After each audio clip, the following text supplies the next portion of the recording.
Welcome back, everyone!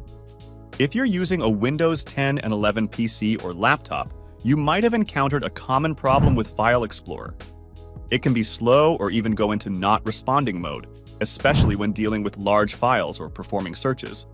But don't worry, today, I'll share a simple registry trick that will boost and speed up your File Explorer performance. Now let's get started. Click on the Windows search bar. Type Registry. Select Registry Editor from the suggestions. In the Registry Editor from the left-hand menu, double-click on hkey_current_user. Double-click on Software. After that, double-click on Classes.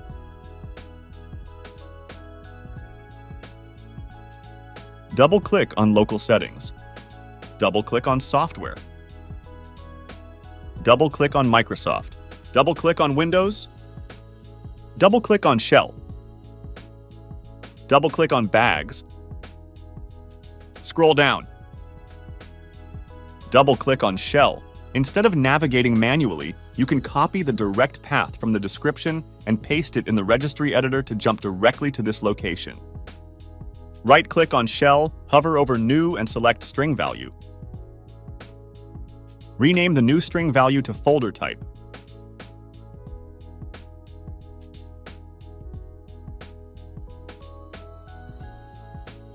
Double-click on folder type and set the value data to not specified.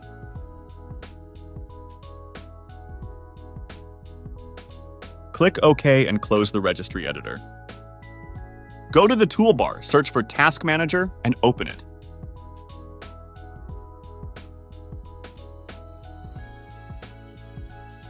Right-click on Windows Explorer and select Restart. Once File Explorer restarts, you'll notice it navigates and searches much faster without lagging or going into not responding mode. I've tested this on multiple machines, and it works like a charm. Give this registry tweak a try. I hope you found this video helpful. If you did, don't forget to like, subscribe, and I'll see you in the next video. Bye-bye.